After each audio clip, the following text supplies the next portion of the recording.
Good morning, dear students. Myself, Dr. K.C. Soni, Associate Professor in Zoology.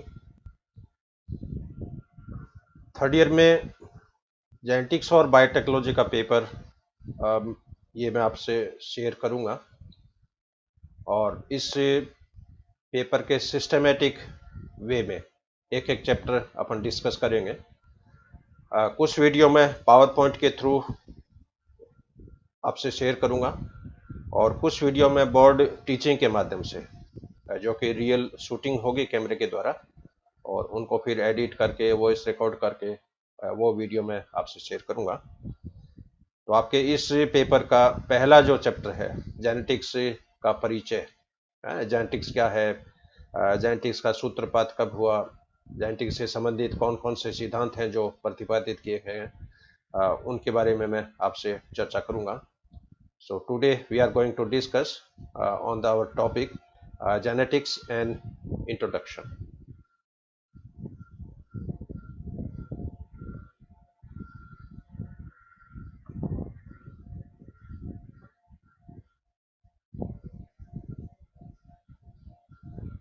हाँ, अब question है कि genetics क्या है, जेनेटिक्स शब्द का प्रतिपादन किसने किया। हाँ, जेनेटिक्स शब्द सबसे पहले बैटसन ने 1906 में प्रतिपादित किया था। The term genetics was proposed by Bateson in 1906।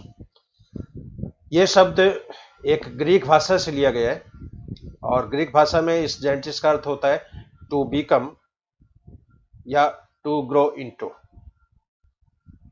The branch which deals with the transmission of heredity characters from generation to generation, यानी जेनेटिक्स विज्ञान की वह शाखा है जो वंशागत लक्षणों के एक पीढ़ी से दूसरी पीढ़ी में संचरण से संबंधित होती है। इस प्रकार genetics is concerned with the study of heredity and variation which play a major role in evolution and speciation. तो जेनेटिक्स वंशागति और विभिन्नताओं से अध्ययन से संबंधित शाखा है। The branch of science which deals with the study of heredity and variation. अब यहाँ पर क्वेश्चन है कि हेरिडिटी क्या है, वेरिएशन क्या है। हेरिडिटी का अर्थ है कि आनुवंशिक लक्षणों का एक पीढ़ी से दूसरी पीढ़ी में स्थानांतरण, यानी transmission of genetic characters from one generation to next generation, it is called as heredity. और वेरिएशन शब्द जो है, वेरिएशन शब्द है, इसका इवोल्यूशन में बहुत बड़ा रोल है, जाति के निर्माण में बहुत बड़ा रोल है। और वेरिएशन के लिए मुख्य जो रॉ मटेरियल्स है वो म्यूटेशंस होता है। इसके अलावा गैमेट प्रोडक्शंस के दौरान होने वाला अर्धसूत्री विभाजन, ये भी वेरिएशंस के लिए उत्तरदायी है, क्योंकि जब भी लैंगिक प्रजनन करने वाले जो प्राणी हैं उनके अंदर गैमेट प्रोडक्शन होता है तो मियोसिस की घटना होती है और मियोसिस के दौरान क्रॉसिंग ओवर होता है। क्रॉसिंग ओवर जब होता है तो जीन्स की अदला बदली के कारण, डीएनए के एक्सचेंज के कारण विभिन्न प्रकार की रिकॉम्बिनेंट गैमेट्स बनते हैं और इन गैमेट के फर्टिलाइजेशन से जो संतति बनती है वो अपने पैतृक से भिन्न होती है, अपने पेरेंट्स के समान नहीं होती है। जब कोई संतति अपने पेरेंट्स के समान हो सभी गुणों में, फिनोटाइप रूप से, जीनोटाइप रूप से, तो ऐसी संततियों को फिर क्लोन के नाम से जाना जाता है। लेकिन जनरली ऐसा नहीं होता है।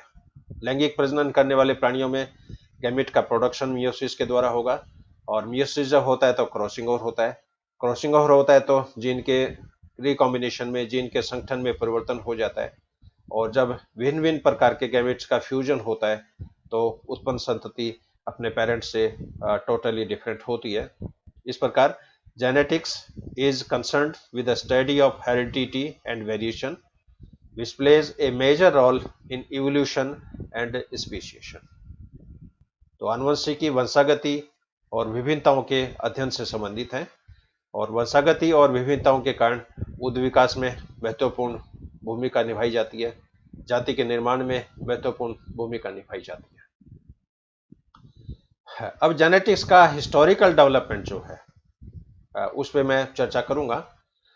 जेनेटिक्स के प्रारंभ से लेके अब तक के जितने भी पीरियड्स हैं, जितनी भी जो रिसर्च हुई है, जितने भी जो थ्योरीज प्रपोज की गई है, उनको मुख्यतः 3 पीरियड्स में बांटा गया है।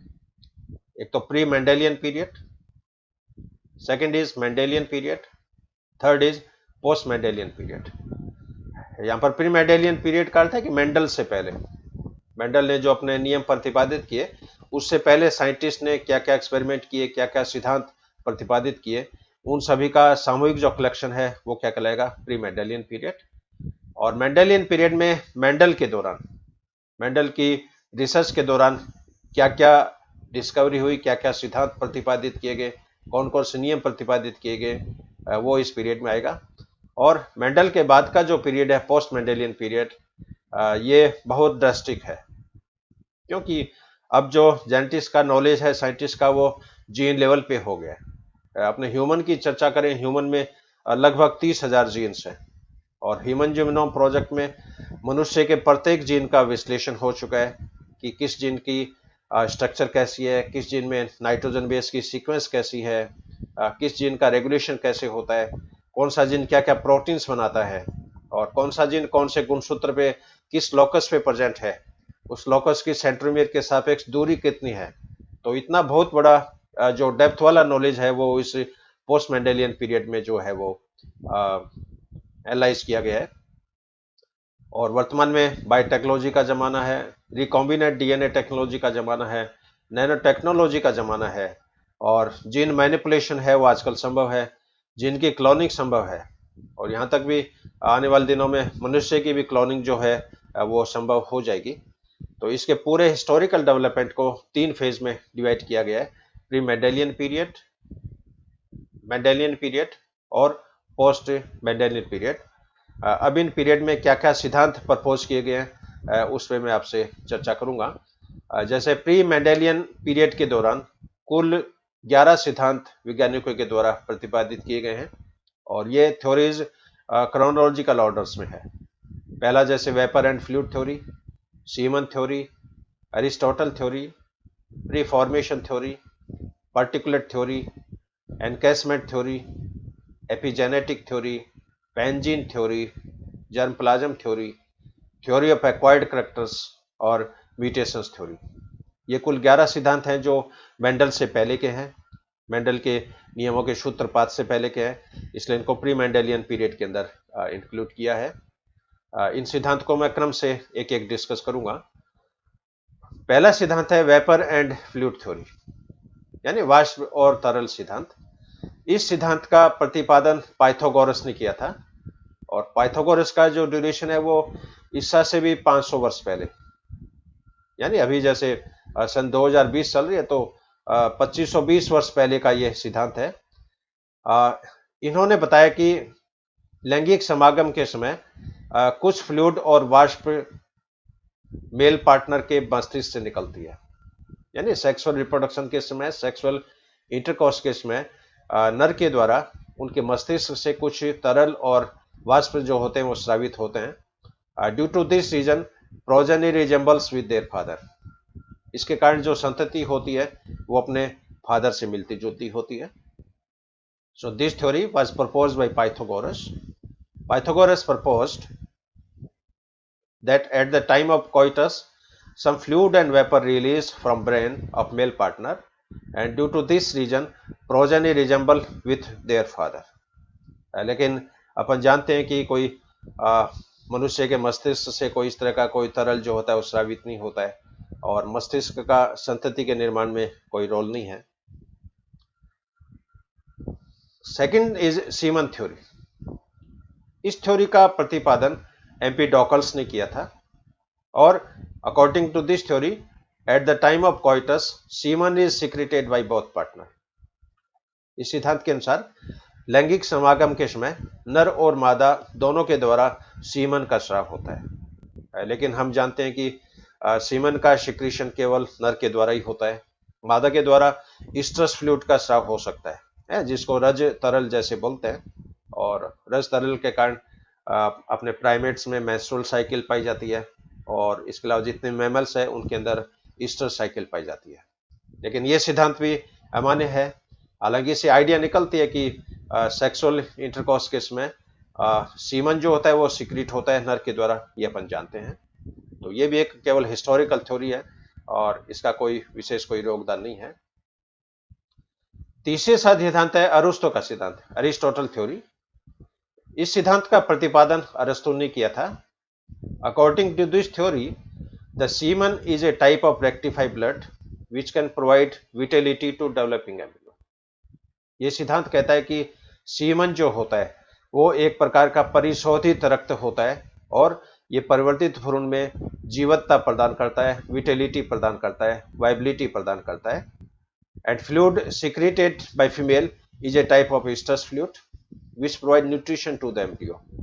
और मादा के द्वारा जो तरल स्रावित होता है ये एक प्रकार का estrus तरल है और ये परिवर्तित भ्रूण को पोषण प्रदान करता है। This theory prevails up to 17th century। और अरिस्टो का ये जो सिद्धांत था ये 17वीं शताब्दी तक ये हावी रहा, काफी प्रभावित रहा और ये सिद्धांत जो है वो मान्य रहा। लेकिन थोड़ी ये सिद्धांत हालांकि कुछ हद तक सही भी है, क्योंकि इस सिद्धांत से अपने को ये पता चल रहा है कि नर के द्वारा सीमन का स्राव होता है और मादा के द्वारा estrus तरल या रज तरल जो होता है उसका स्राव होता है। इसके बाद में नेक्स्ट जो theory I that is pre formation theory या पूर्व रचना सिद्धांत। इस थ्योरी के अनुसार गैमेट्स में संतति का एक छोटा प्रतिरूप पहले से उपस्थित होता है, यानी प्री फॉर्म्ड, चाहे वो शुक्राणु हो चाहे अंडाणु हो। शुक्राणु में अंडाणु में संतति का छोटा प्रतिरूप जो होता है वो पहले से उपस्थित होता है और इस छोटे प्रतिरूप को यहाँ पर होमनक्यूलस का नाम दिया है। According to this theory, a miniature form of animal is already present inside the gamete which is called as homunculus. अब इसमें कुछ साइंटिस्ट ऐसे थे जो ये मानते थे कि संतति का छोटा प्रतिरूप शुक्राणु में होता है। कुछ साइंटिस्ट ये मानते थे कि संतति का छोटा प्रतिरूप ओवम के अंदर उपस्थित होता है। इस आधार पर इस थ्योरी के जो फॉलोअर्स थे वो दो ग्रुप में बंट गए। एक ग्रुप स्पर्मिस्ट के नाम से जाना गया, दूसरा ग्रुप ओविस्ट के नाम से जाना गया। स्पर्मिस्ट ग्रुप में वो साइंटिस्ट हैं, वो जेनेटिसिस्ट हैं जो ये मानते हैं कि संतति का छोटा प्रतिरूप शुक्राणु में पाया जाता है, और ओविस्ट के फॉलोअर्स वो साइंटिस्ट हैं जो ये मानते हैं कि संतति का छोटा प्रतिरूप अंडाणु में उपस्थित होता है। तो मुख्य स्पर्मिस्ट में जो वैज्ञानिक हैं उसमें हार्टशोकर और लीवेनहॉक, ये स्पर्मिस्ट के फॉलोअर्स हैं और ये मानते हैं कि संतति का छोटा प्रतिरूप शुक्राणु के अंदर उपस्थित होता है। ओविस्ट मत को मानने वाले वैज्ञानिकों में मुख्य रूप से Malpighi, Spallanzani, Charles Bonnet, Haller और स्वॉमर्डम, ये वैज्ञानिक ये मानते हैं कि संतति का छोटा प्रतिरूप अंडाणु में उपस्थित होता है। इसलिए प्री फॉर्मेशन थ्योरी के दो ग्रुप बन गए, स्पर्मिस्ट और ओविस्ट। लेकिन ये अपन जानते हैं कि शुक्राणु और अंडे के अंदर केवल केंद्रक होता है और उस केंद्रक के अंदर अगुणित जीनोम होता है। बाकी छोटे प्रतिरूप जैसी कोई रचना गैमेट्स में नहीं पाई जाती है। इसलिए आगे चलकर यह सिद्धांत भी अमान्य हो गया। इसके बाद है पार्टिकुलेट थ्योरी या कणिकीय सिद्धांत। इस सिद्धांत को मॉपर्टियस ने प्रतिपादित किया था। According to this theory, small particle originated from partners. यह सिद्धांत कहता है कि लैंगिक प्रजनन के समय पेरेंट्स के द्वारा यानी नर और मादा के द्वारा सूक्ष्म जो पार्टिकल्स होते हैं उनकी उत्पत्ति होती है। During sexual reproduction these particles fuse to form the progeny. और लैंगिक प्रजनन के समय ये पार्टिकल आपस में संगलित होते हैं, आपस में मिक्स होते हैं और इनके मिश्रण के कारण प्रोजेनी का निर्माण होता है। और ये सिद्धांत भी 18वीं शताब्दी तक छाया रहा, but after the emergence of epigenetic theory this was defollowed. लेकिन एपिजेनेटिक सिद्धांत के सूत्रपात के पश्चात, एपिजेनेटिक सिद्धांत के उद्भव के पश्चात ये जो सिद्धांत है ये अमान्य हो गया। हाँ, इसके बाद में एनकैशमेंट थ्योरी। इस सिद्धांत का प्रतिपादन चार्ल्स बॉनेट ने किया था। This theory was proposed by Charles Bonnet और according to this theory there is already present a prototype of animal in female. यह सिद्धांत कहता है कि एक प्राणी का जो छोटा प्रतिरूप प्रोटोटाइप जो होता है वो पहले से ही फीमेल के शरीर के अंदर उपस्थित होता है और ये प्रोटोटाइप धीरे धीरे वृद्धि करके अडल्ट में कन्वर्ट हो जाता है। लेकिन ये थ्योरी भी अमान्य है, क्योंकि अपन जानते हैं कि किसी प्राणी का कोई छोटा प्रतिरूप, छोटा प्रोटोटाइप या छोटा एम्ब्रियो फीमेल के अंदर ऑलरेडी प्रेजेंट नहीं होता है। हाँ ठीक है, नर और मादा युग्मकों के फर्टिलाइजेशन के बाद में एम्ब्रियो का डेवलपमेंट होता है और ये डेवलपिंग एम्ब्रियो फीमेल के गर्भाशय में पाया जाता है, लेकिन ऑलरेडी कोई प्रोटोटाइप जैसी रचना फीमेल बॉडी के अंदर उपस्थित नहीं होती है। इसके बाद थ्योरी ऑफ एपिजेनेसिस, ये बहुत प्रभावी सिद्धांत हैं और अलग अलग वैज्ञानिकों के द्वारा अलग अलग तरह के एक्सपेरिमेंट्स किए हैं। इसमें कुछ फाइंडिंग है वो मैं आपसे शेयर करूंगा। इसमें वैज्ञानिक थे सेंट हिलेयर। इन्होंने क्या किया कि मुर्गी का जो अंडा था इसको मोम से इन्होंने सील कर दिया। जो पहले मानते थे कि प्राणी का छोटा प्रतिरूप पहले से शुक्राणु और अंडे के अंदर उपस्थित होता है, तो इन्होंने देखने के लिए क्या किया कि मुर्गी का जो अंडा था इसको मोम के द्वारा ढक दिया। अब अंडे को मोम के द्वारा ढक दिया तो इसके कैल्शियम कार्बोनेट का जो कवच होता है उसमें सूक्ष्म छिद्र पाए जाते हैं, ये छिद्र सारे बंद हो गए। अब छिद्र बंद हो गए तो ऑक्सीजन का विनिमय नहीं हो पाया और ऑक्सीजन की उपस्थिति में इस एम्ब्रियो का डेवलपमेंट नहीं हुआ और लास्ट में एम्ब्रियो की मृत्यु हो गई। तो इस मोम से ढके हुए अंडे को जब 15-20 दिन बाद में इसके कवच को तोड़ा गया तो पाया गया कि उसके अंदर एम्ब्रियो की फॉर्मेशंस नहीं है और जो विकसित जो एम्ब्रियो था वो अल्प विकसित था और मृत एम्ब्रियो की इसमें प्राप्ति हुई। इसके बाद में कार्ल वॉन बियर, इन्होंने प्राणियों के डेवलपमेंट हिस्ट्री के बारे में वर्णन किया कि प्राणी का परिवर्तन कैसे होता है, कौन कौन सी स्टेजेस होती है, और इन्होंने पुनरावर्तन सिद्धांत का भी प्रतिपादन किया और इस आधार पर इन्होंने ये बताया कि कोई भी प्राणी हो उसके परिवर्तन के दौरान उसके पूर्वजों की प्रावस्थाएं जो होती है वो पाई जाती है और ये बात जो है वो लगभग सही है। अपने ह्यूमन का भी डेवलपमेंट यदि देखें तो अपने भी एम्ब्रियो में जितने भी फाइलम्स हैं हर फाइलम के लक्षण अपनी बॉडी में देखने को मिलेंगे। जैसे जाइगोट है एक कोशिकीय होता है, इसको आप प्रोटोजोआ के समान मान सकते हो। ब्लास्टुला जो है ये मल्टी सेलर है, इसके अंदर ब्लास्टोसिल कैविटी होती है, इसको आप फाइलम पोरिफेरा के समान मान सकते हो। गैस्ट्रुला जो होता है इसके अंदर आर्केंट्रोन कैविटी होती है, आर्केंट्रोन ब्लास्टोफोर छिद्र के द्वारा बाहर खुलती है, इस गैस्ट्रुला को आप स्लेंटेटा के समान मान सकते हो। इसी तरह अपना जब डेवलपमेंट होता है तो उसमें कॉर्डेट के लक्षण जो हैं वो पहले डेवलप होते हैं, जिसमें नर कोड होती है, नोट कोड होती है, गिल्स स्लिट होती है। तो वॉन बियर का ये सिद्धांत जो है ये जस्टिफाई है। इसके बाद विलियम हार्वे ने एपिजेनेसिस शब्द का प्रतिपादन किया। रेगनियर डी ग्राफ ने अंडे में ग्रेफिन फॉलिकल जो पाई जाती है उस शब्द का प्रयोग किया और इसी ग्रेफिन शब्द है ये ग्राफ के समान में दिया गया है, रेगनियर डी ग्राफ। तो ग्राफ ने ग्रेफिन फॉलिकल्स की खोज की थी और इसके समान में ग्रेफिन फॉलिकल जो शब्द है वो रखा गया है। सीएफ वोल्फ ने बताया कि कोई भी छोटा प्रतिरूप अंडे के अंदर नहीं पाया जाता है। There is no any miniature in the egg as the genetic makeup of an animal is determined at the time of fertilization and gene activates according to their surrounding environment. इसके बाद पेंजिन थ्योरी, ये काफी प्रसिद्ध सिद्धांत है और इस सिद्धांत का प्रतिपादन चार्ल्स डार्विन ने किया था। He stated that small pangin or gemmules are present in cells, tissues and organ. Darwin ने बताया कि प्राणी की कोशिकाओं में, उत्तकों में और अंगों में छोटे पेंजिन और जिम्यूल्स नामक रचनाएं पाई जाती हैं। These pangenes migrate from blood to reproductive organs. ये पेंजिन रक्त के द्वारा प्रवेश करके परिवर्तित हो रहे लैंगिक अंगों के अंदर ये जाकर स्थापित हो जाते हैं। At the time of coitus, both parental pangin fuse together and forms the embryo. और सेक्स और रिप्रोडक्शन केस में, सेक्सुअल इंटरकोर्स केस में नर और मादा दोनों के पेंजिन का आपस में फ्यूजन होता है और उनके फ्यूजन से ये एम्ब्रियो की फॉर्मेशन होती है। अब ये भी जो थ्योरी है काफी करिस्मेटिक है। अब हालांकि यहाँ पर पेंजिन जो है उसको गैमिट के समान मान सकते हैं, पर क्योंकि नर पार्टनर में शुक्राणु का निर्माण होता है, फीमेल पार्टनर में ओवम की फॉर्मेशन होती है और स्पर्म और ओवम के फर्टिलाइजेशन से डिप्लॉइड जाइगोट जो है बनता है। लेकिन डार्विन ने यहाँ पर पेंजिन शब्द का प्रयोग किया क्योंकि डार्विन के समय ये पता नहीं था कि शुक्राणु क्या होते हैं, अंडाणु क्या होते हैं। लेकिन फिर भी ये जो थ्योरी है काफी डोमिनेंट थ्योरी है और काफी पॉपुलर सिद्धांत है। हाँ, इसके पश्चात जर्म प्लाज्म थ्योरी। इस सिद्धांत को ऑगस्ट विस्मैन ने प्रतिपादित किया था।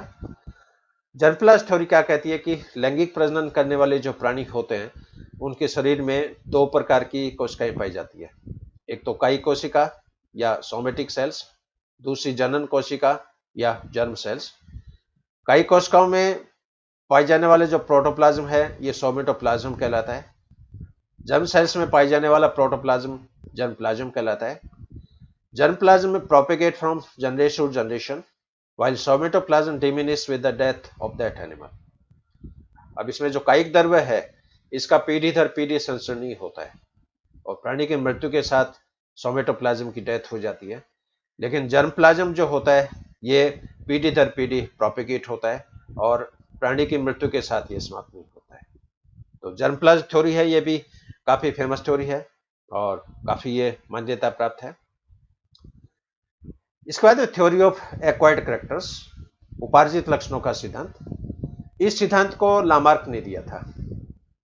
अब लामार्क क्या कहते हैं कि प्रत्येक प्राणी में आंतरिक इच्छा होती है, इंटरनल अर्ज होती है किसी भी रिक्वायरमेंट्स के लिए। अभी आंतरिक इच्छा क्यों होती है? पर्यावरण में परिवर्तन के कारण है। मान लीजिए पृथ्वी का तापमान जैसे बढ़ रहा है या पृथ्वी में मान लीजिए ग्लेशियर्स होने जा रहा है, तापमान माइनस में रहने लग गया।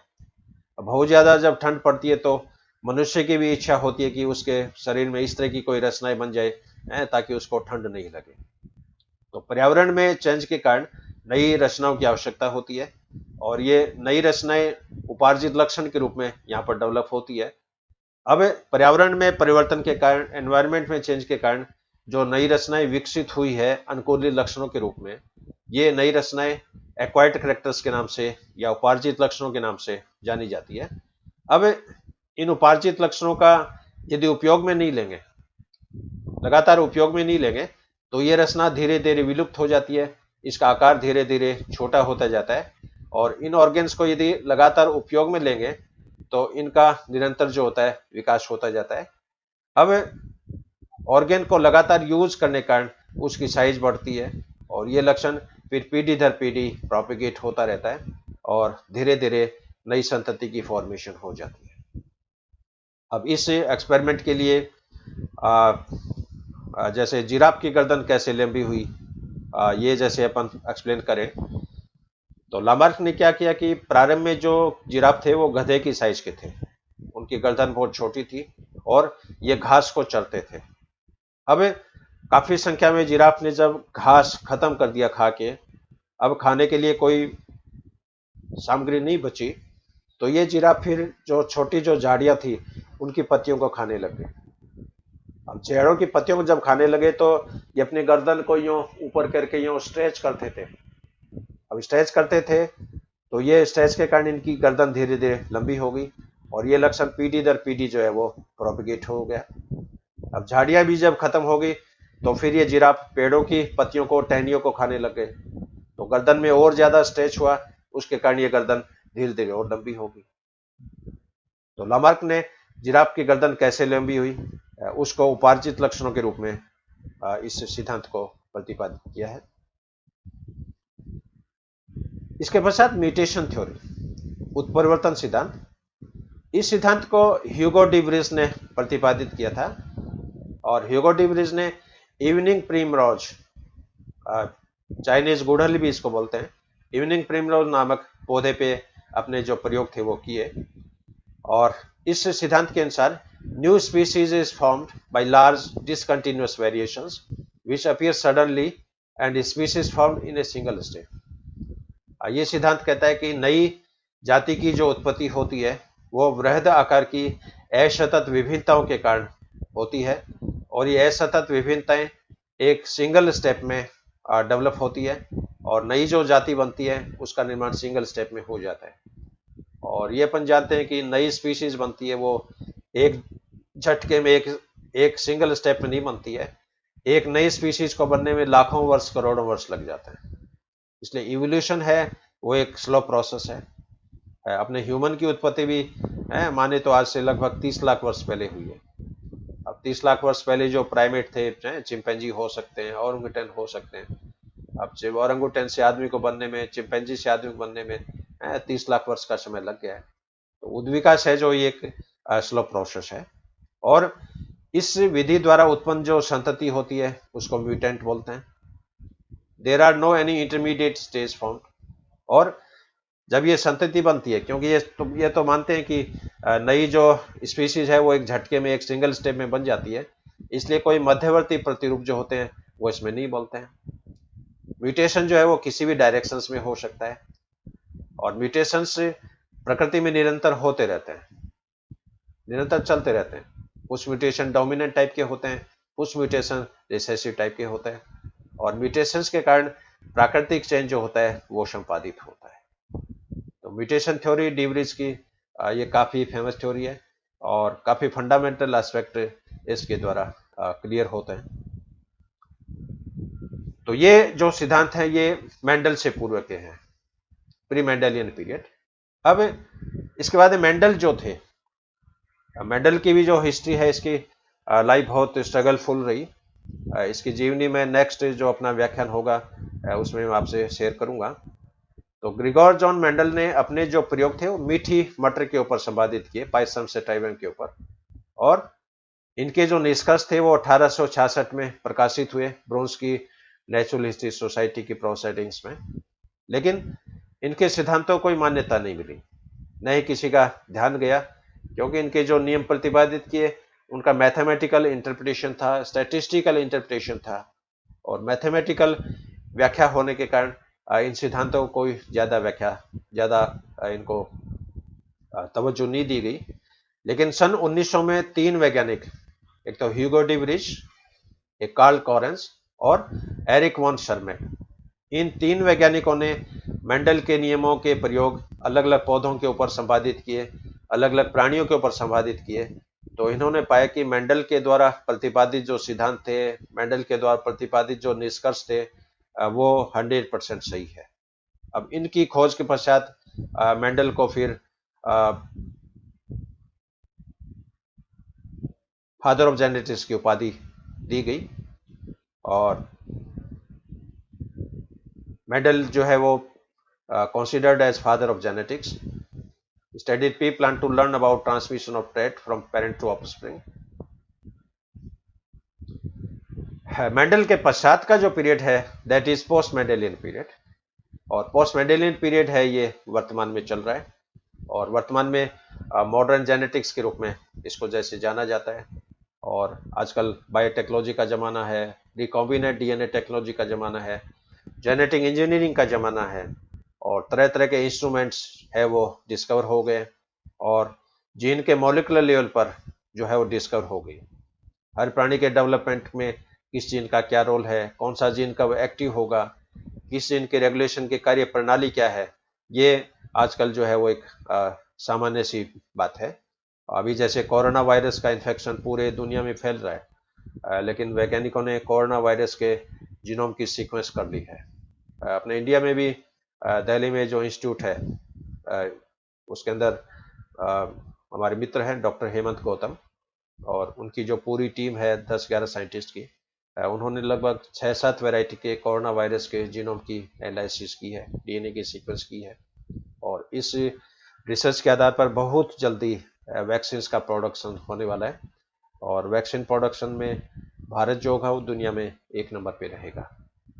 After the discovery of Mendel's law, many scientists conducted experiments on different plants, animals, and microbes, and this creates a new branch of modern genetics. इसमें ये कुछ साइंटिस्ट है, इसमें हरगोविंद खुराना के जैसे पिक्चर मैंने शेयर करी है। ये भारत के वैज्ञानिक थे, और बाद में अमेरिका में ये प्रोफेसर्स बन गए, और इन्होंने आर्टिफिशियल जो डीएनए का जो संश्लेषण है, डीएनए का मॉडल है, वो इन्होंने प्रतिपादित किया, हरगोविंद खुराना, और इसकी खोज के लिए इनको नोबेल पुरस्कार के द्वारा भी सम्मानित किया है। ये जो 2 वैज्ञानिक हैं बीडल एंड टोटम साइंटिस्ट हैं। तो वर्तमान में हजारों साइंटिस्ट का कंट्रीब्यूशन है आफ्टर मेंडल, और वर्तमान में तो आप हर वर्ष नोबेल पुरस्कार दिए जाते हैं, और उनकी आप अनुसंधान के बारे में देखो तो आपको बहुत ही एक सुखद अनुभूति जो है वो होती है। तो इस तरह जेनेटिक्स का जो ड्यूरेशन है वो 3 पीरियड में, जैसे मैंने आपसे साझा किया, प्री मेंडेलियन पीरियड, मेंडल से पहले का काल, मेंडेलियन पीरियड, मेंडल का खुद का ड्यूरेशन, और पोस्ट मेंडेलियन, मेंडल की मृत्यु के पश्चात क्या क्या एक्सपेरिमेंट जो है वो किए गए। अब जेनेटिक्स से ऐसा सब्जेक्ट है जो साइंस के अन्य सब्जेक्ट के साथ भी लिंक रखता है। जेनेटिक्स प्योर साइंस नहीं है, ये आजकल अप्लाइड साइंस के रूप में भी काउंट होती है। तो किन किन शाखा से जेनेटिक्स का जो है वो रिलेशन है, ये कुछ ब्रांचेज हैं जेनेटिक्स की जो मैं यहाँ से केवल शेयर करूंगा, डिटेल में इसके बारे में नहीं बताऊंगा। प्लांट जेनेटिक्स, इस शाखा में डेफिनेटली प्लांट्स में जो जीन्स हैं उनकी कार्य प्रणाली का अध्ययन किया जाएगा। एनिमल जेनेटिक्स, ये प्राणियों के आनुवंशिकी से संबंधित है। ह्यूमन जेनेटिक्स, ये मानव की आनुवंशिकी से संबंधित है। माइक्रोबियल जेनेटिक्स, ये सूक्ष्म जीवों की आनुवंशिकी से संबंधित है। माइकोजेनेटिक्स, ये फंगल जेनेटिक्स से संबंधित है। साइटोजेनेटिक्स, ये कोशिका की आनुवंशिकी से संबंधित है। पॉपुलेशन जेनेटिक्स, ये जनसंख्या से संबंधित है। बायोकेमिकल जेनेटिक्स, बॉडी में जितनी भी बायोकेमिकल रिएक्शंस होती है अल्टीमेटली जीन्स के द्वारा कंट्रोल होती है, क्योंकि जीन्स के द्वारा ट्रांसक्रिप्शन में आरएनए बनता है, आरएनए से ट्रांसलेशंस द्वारा प्रोटीन्स बनता है, और ये प्रोटीन जो होते हैं वो एंजाइम्स के रूप में, बायोकेमिकल मॉलिक्यूल्स के रूप में जैसे काम करते हैं। फिजियोलॉजिकल जेनेटिक्स, इसमें प्राणी की कार्य प्रणाली जो होती है फिजियोलॉजी, उसका अध्ययन किया जाता है। डेवलपमेंटल जेनेटिक्स में प्राणी के परिवर्तन का अध्ययन किया जाता है, और आजकल एज ए मॉडल जैसे ड्रोसोफिला को हम एमएससी के बच्चों में जैसे पढ़ाते हैं, सी एलिगेंस के बारे में पढ़ाते हैं, एरेबिडोप्सिस के बारे में पढ़ाते हैं। तो इसमें हम देखते हैं कि हर स्टेप पे कोई कोई जीन, कोई कोई प्रोटीन्स है वो परिवर्तन प्रक्रियाओं को नियंत्रित करता है। लार्वा से प्यूपा कैसे कन्वर्ट हो रहा है, प्यूपा से एडल्ट कैसे कन्वर्ट हो रहा है, परिवर्तन की हर अवस्था में कोई कोई जीन जो होता है वो सक्रिय होता है, और उस जीन द्वारा जो संश्लेषित प्रोटीन्स हैं वो प्रोटीन भी आपस में केमिकल रिएक्शंस करके प्रजाति के फिनोटाइप को जो है वो प्रभावित करता है। क्लिनिकल जेनेटिक्स, ये मॉडर्न ब्रांच है, और जो डायग्नोसिस जो होता है विभिन्न बीमारियों का, उसका निदान, उसका डायग्नोसिस इस शाखा में किया जाता है। रेडिएशन जेनेटिक्स, विकिरणों से आप बच नहीं सकते। आप टीवी आप देखते हो, मोबाइल आप चलाते हो, लैपटॉप आप चलाते हो, हैं, इसके अलावा जो घरों में जो ग्रेनाइट के आंगने हैं, आपके हाथ में जो कलाई घड़ी है, इनके अंदर रेडियम की पॉलिश होती है, इन सभी से विकिरणें निकलती है। ये विकिरणें अल्फा किरणों के रूप में हो सकती है, बीटा किरणों के रूप में हो सकती है, गामा किरणों के रूप में हो सकती है, और रेडिएशन जेनेटिक्स का भी आज कल बहुत बड़ा महत्व है। बिहेवियर जेनेटिक्स, पहले ये मानते थे कि प्राणी का जो व्यवहार होता है उसमें जीन का कोई रोल नहीं है, लेकिन अब ये क्लियर कट डिसाइड हो गया कि कोई भी प्राणी हो उसमें पाए जाने वाला व्यवहार, कुछ व्यवहार है वो वंशागत होता है, उसको इनेट बिहेवियर के नाम से जाना जाता है, और कुछ व्यवहार जो है वो प्राणी अपने लाइफ के दौरान सीखता है, उसको एक्वायर्ड बिहेवियर या लर्निंग के बारे में। कुछ एग्जाम्पल जैसे अपने मनुष्य में बच्चा जो होता है पैदा होते ही वो जब पेशाब कर लेता है, बिस्तर उसके गीले हो जाते हैं और रोने लग जाता है।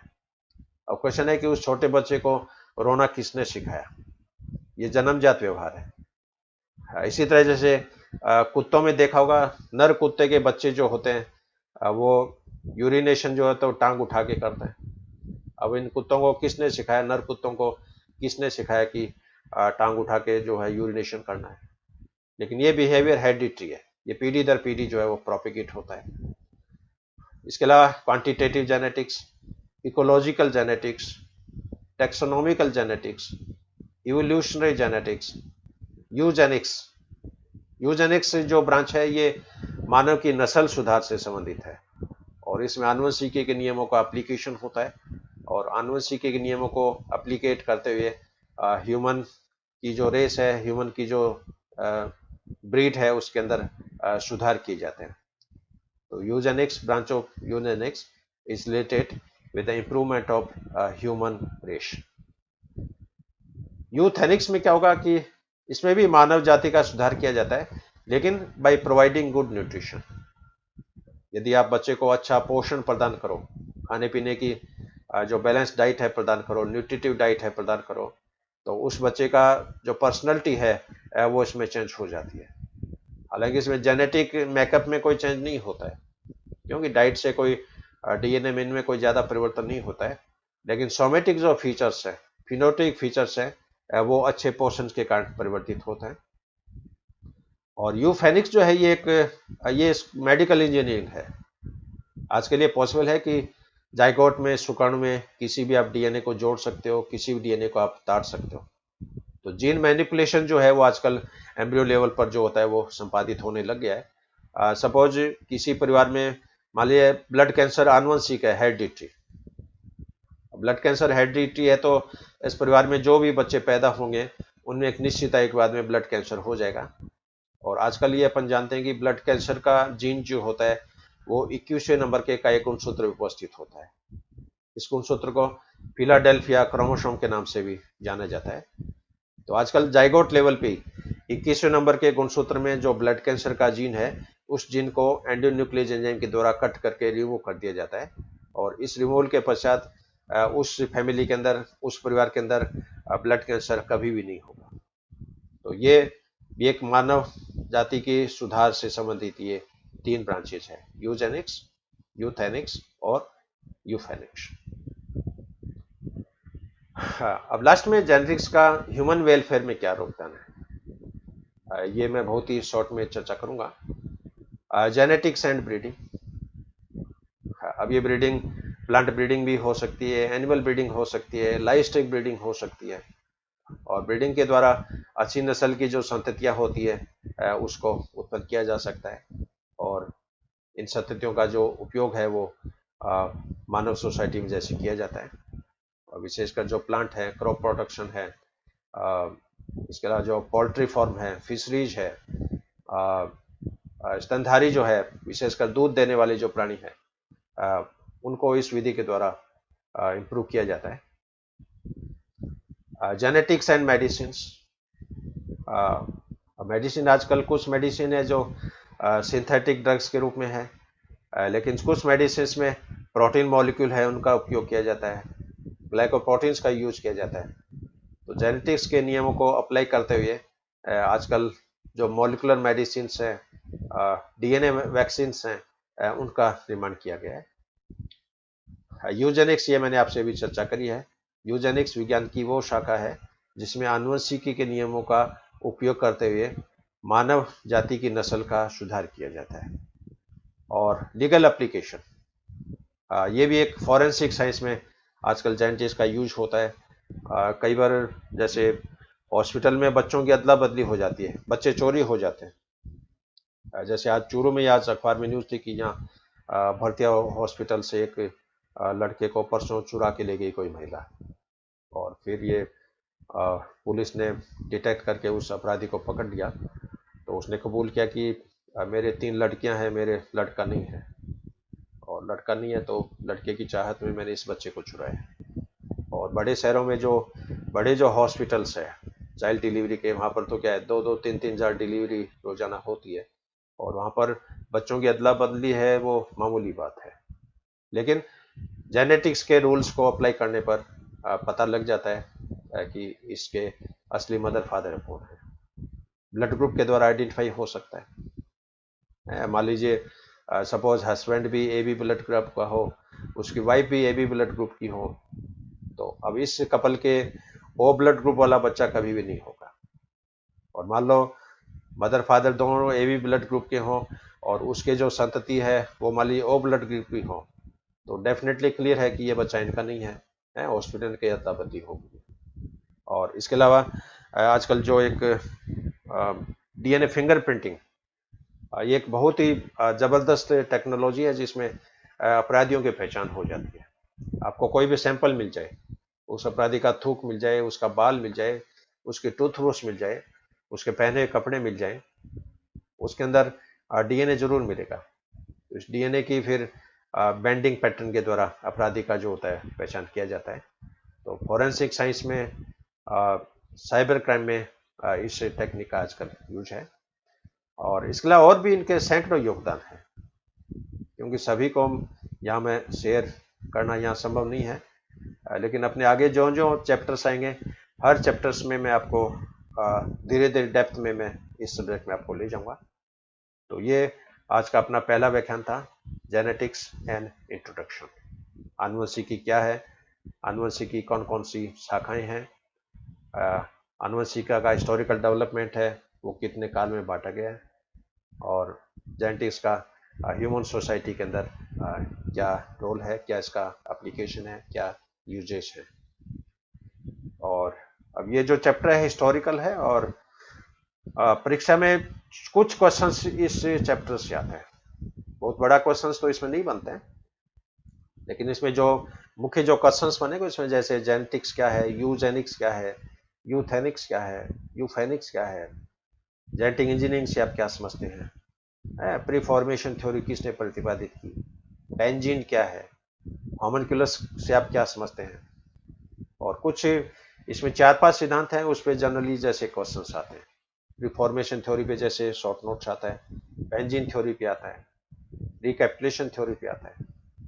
और ये जो 3 साइंटिस्ट है, ह्यूगो डिवरीज, कार्ल कॉरेंस और सरमैक, इसमें क्वेश्चन आता है कि कौन से 3 वैज्ञानिक हैं जिन्होंने मेंडल के नियमों की पुनः खोज की।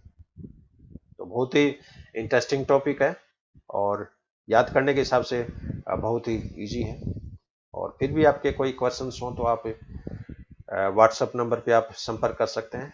अपने महाविद्यालय का जो ग्रुप बना है 3rd ईयर के बच्चों का, उस ग्रुप के माध्यम से आप शेयर कर सकते हैं। पर्सनल ईमेल पे आप संपर्क कर सकते हैं, और कॉलेज में पर्सनल विजिट करके आप आपके कोई भी क्वेश्चंस हो, कोई भी क्वेरी हो, कोई भी शंका हो, कोई भी गाइडलाइन आपको चाहिए, उसके लिए आप निसंकोच आप संपर्क कर सकते हैं।